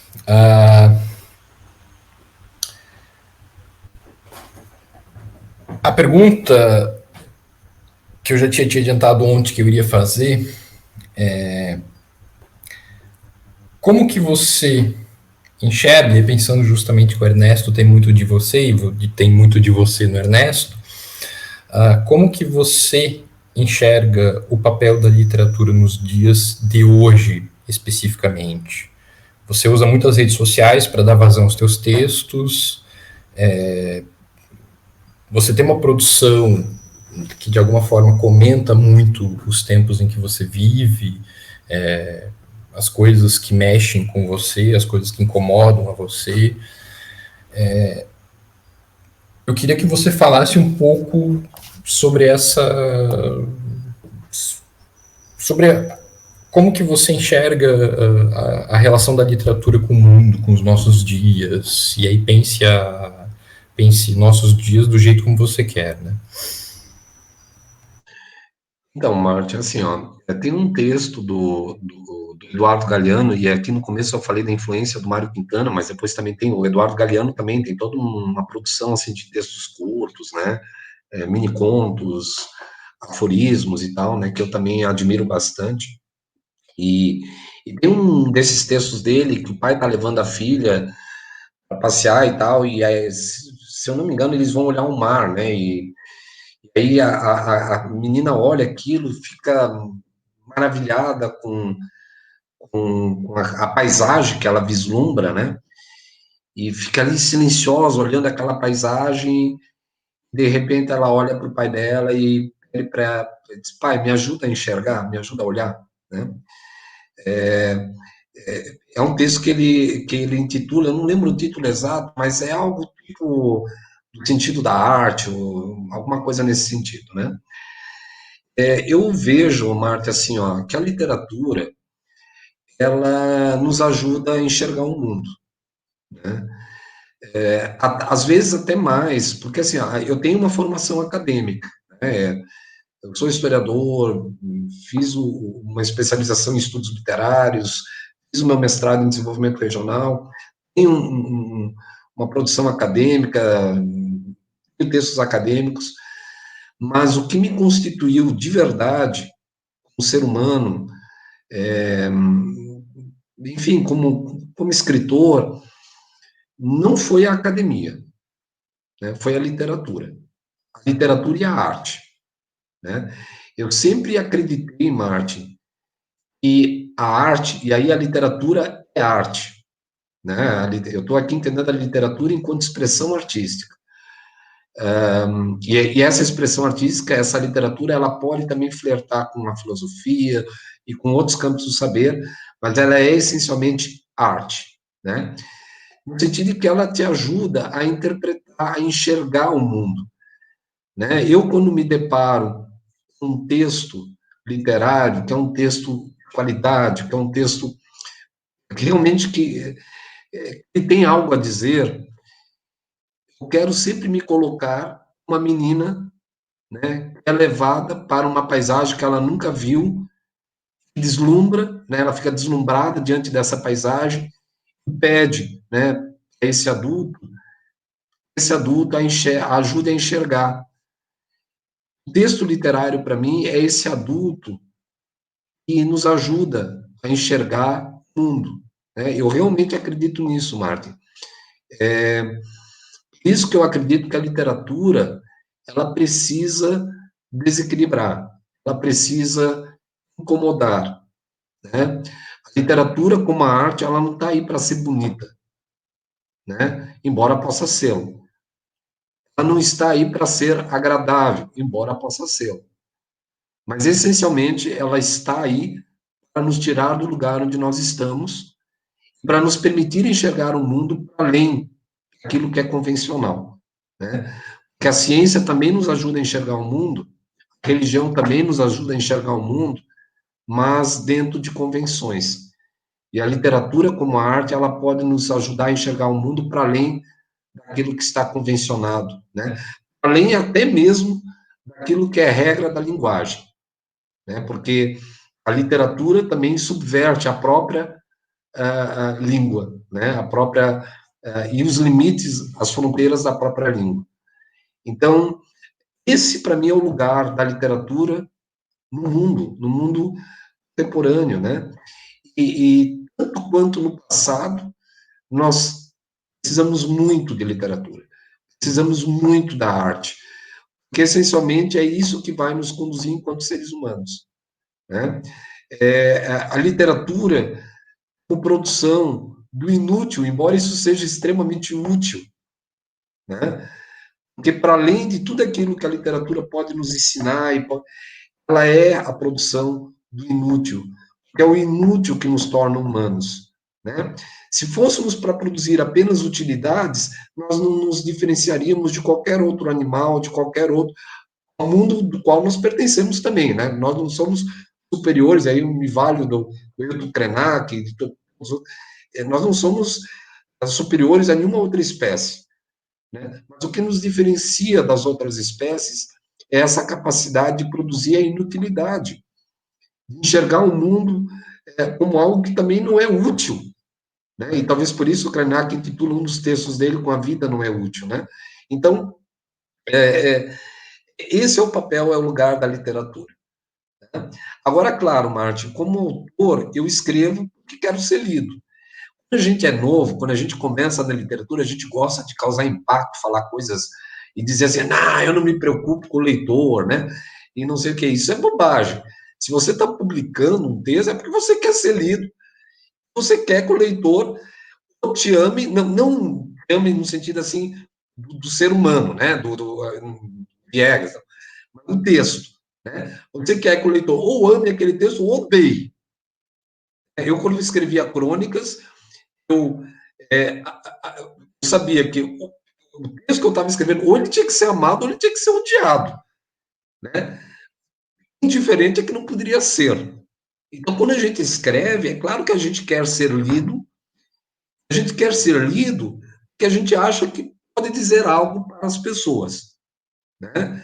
A gente se vale dos personagens, a gente acha que pode realmente estar dizendo algo. Eu sempre digo, embora hoje no mundo virtual você já não derruba mais tantas árvores, mas se você vai derrubar uma árvore para publicar um texto, vale a pena. Porque se é para derrubar uma árvore, para publicar um texto de algo, para dizer algo, todo mundo já falou, preserva a árvore. Né? Preserva aí a nuvem, a memória da nuvem, né? Mas, embora a literatura, ela precise dizer algo, ela nos ajuda a enxergar o mundo, né? Ela também é a produção do inútil. A gente precisa muito disso, ela é essencial, é fundamental, e é ela que nos constitui, junto com as demais artes, né, nos constitui enquanto humanos, de fato, né, e não apenas seres vivos que estão buscando aí a sua sobrevivência material, né? É isso que eu acredito, Marte, e é isso que me faz escrever, né? Eu não nutro grandes esperanças, o poema Tabacaria me colocou no meu devido lugar, né? Aqueles gênios de si mesmos, leiam, quem não leu Tabacaria, leia, gente, leiam, né? Os gênios de si mesmos, em quantas mansardas e não mansardas, né? E tal. Eu tenho plena consciência, né, da efemeridade do mundo, da vida, de quanto tudo isso é efêmero, né? Agora, acho que é fundamental que a gente possa produzir a literatura, possa dialogar com as pessoas, né, e possa produzir esse inútil que é tão fundamental e tão importante para a nossa existência humana. Que eu acredito, Marta. Ai, que bonito, Viegas. Eu vou fazer aqui ecos ao Alexandre, né, que fala que é uma bela conversa sobre literatura e arte. A Maria Roseli, que diz que é sempre bom te ouvir. E a Alexandra Domingues, que fala que é sempre muito bom te ouvir, Viegas. Obrigada. O Elton Cardoso também fala que ele admira muito a escrita e as análises do Viegas. Otmar Teske, ele amou receber o convite da Anneli Fernandes, e que é muito bom de escutar desde Porto Alegre. Osni, grande professor Osni Valfredo Wagner, felicidades, camarada. Ele está de Papai Noel aí, ou é impressão minha? Então, eu tô com o problema da placa de vídeo e não tô conseguindo ver detalhes. Eu não sei. Parece ser. Acho que ele está de Parece uma Papai Noel toquinha. aí. Tá provocando aí. A Flávia perguntou da crônica do Papai Noel. Galera, muito obrigado. Marte, muito obrigado pelo Rocinante ter me proporcionado esse contato com as pessoas, né? A gente está nesse mundo pandêmico aí, nessa realidade pandêmica, eu tenho mantido, até pela minha condição física, dentro do possível, eu tenho mantido o distanciamento social, né? O máximo que dá. Já desde março, a Fernanda e eu, e a gente tem tido muito pouco contato, né? E como faz 5 anos, não faz só 5 anos que eu lancei o Sob a Sombra da Tabacaria, tá? Faz 15 anos que eu lancei meu primeiro livro, que é o Sob a Luz do Farol. Então, mas há 5 anos que eu não publico nenhum livro novo, e também depois eu me distanciei da coluna de jornal e tal, então esse meu contato com os leitores, ele ficou um pouco distanciado. É bom saber que as pessoas gostam, acompanham, ou odeiam e criticam, né, o que a gente produz, porque isso nos entusiasma a continuar escrevendo, né. Então, eu fico muito agradecido, né, a todas e todos que se manifestaram, de verdade. Na verdade, assim, né, Marte, um autor, ele nunca é uma ilha, né, ele nunca, a gente, na verdade, embora o ato de produção literária, ele seja solitário, porque é lá sentado escrevendo, mas ele é coletivo também, né, porque quando você vai escrever, você reverbera as muitas vozes, né, que te abraçaram ao longo do tempo, seja de autores que você leu, seja das pessoas que de algum modo viveram contigo, que deram os feedbacks, né? E muito do que eu escrevo carrega consigo também o que os leitores me dão, ou já me deram. Né? Eu sou muito agradecido aos leitores, Omar. Geralmente as pessoas dizem assim, obrigado, né? Na verdade, eu como autor é que agradeço, né? Porque não há escritor, há autor, você pode escrever para a gaveta, né? Mas não há escritor sem leitor. Isso que eu digo, quando a gente desdenha o leitor, né, não tem sentido. Assim como só há professor porque há o aluno, né, só há escritor porque há o leitor. Então, eu agradeço, tá, Marte, muito as manifestações e muito a ti e ao Rocinante, né, ao qual eu desejo vida longa, né, e que o Rocinante cavalgue por muitas estradas, né, e por muitos campos, e te agradeço muito, Marte. Para mim é uma honra estar aqui conversando contigo, que é uma pessoa que eu amo muito, né, que eu tenho um profundo carinho e acompanho já há tanto tempo, né, e já fizemos algumas coisas juntos, né, Marte? E com essas pessoas todas aí que passaram aqui pela live e que se manifestaram, né? Eu fiquei aqui lambendo a própria língua, né, Marte? Mas, enfim, de qualquer modo, eu fico bastante agradecido mesmo, né? E, enfim, convido as pessoas a conhecer o Rocinante e convido as pessoas, então, para continuar lendo os textos e se manifestando. Eu leio todas as manifestações, todas. Obrigado, Cláudia. A Cláudia era 5 da tarde, ela estava dizendo, mandando mensagem. Ela mora em Lisboa, tá, Marte? Do lado do zoológico. E ela disse, Viegas, eu não estou conseguindo abrir a live, né? Já está na hora. Mas eu falei, Cláudia, mas é 7h30 do horário do Brasil, né? Não de Lisboa. E ela está aí, ó, tá acompanhando. Mas é isso, Marta. Eu fico muito agradecido, né? E assim, pessoal, a Maria Roseli também, nossa, tem muita admiração pelos textos dela, por ela. E eu leio todas as mensagens que são colocadas nas redes sociais. Tá? Eu não respondo, porque já expliquei por quê, nem sempre respondo, mas eu leio todas e considero todas. Viegas, é uma honra, uma satisfação receber você aqui nessa primeira live do Rocinante Sebo. Eu lembro que ano passado, quando eu te falei que eu iria abrir um sebo, e que originalmente a ideia era abrir um sebo físico, eu já tinha te convidado para fazer uma primeira palestra no sebo quando ele fosse físico, né? Veio a pandemia e você está dando aqui uma bela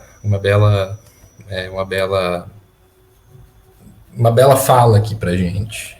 Te agradeço muito o apoio que você está dando para gente já desde os primeiros dias da Rocinante.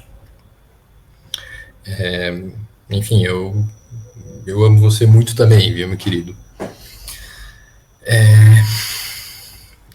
Eu e todos os que estão aqui assistindo a nossa live, né?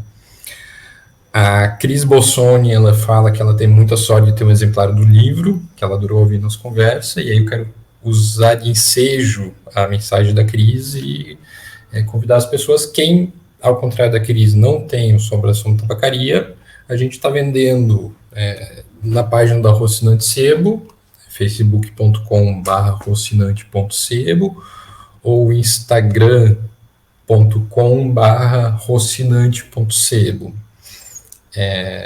Mas quem não tiver, por favor, corra, porque os livros estão saindo que nem água no deserto, né? Gente, é um prazer imenso ter recebido Viegas. Eu estou muito feliz de ter vocês todos aqui assistindo, interagindo, mandando carinho, mandando mensagens, mandando perguntas. Vou agradecer ao Viegas mais uma vez e aproveitar o ensejo para avisar que dia 16 de dezembro, ou seja, daqui a 15 dias, daqui a 2 semanas, quarta-feira, às 19h30, a gente vai fazer a nossa segunda live, bate-papo com o autor, recebendo o Pedro Gotardi, que ele está lançando o livro Corpo, Carne, Arte, Estética e Formação Docente, que é um trabalho onde ele discute a relação do corpo com a arte, principalmente performática. É isso, gente. Muito obrigado. Muito obrigado, Viegas. Foi um prazer receber vocês todos. Foi um prazer conversar contigo, Viegas. Até a próxima. Que a próxima seja breve.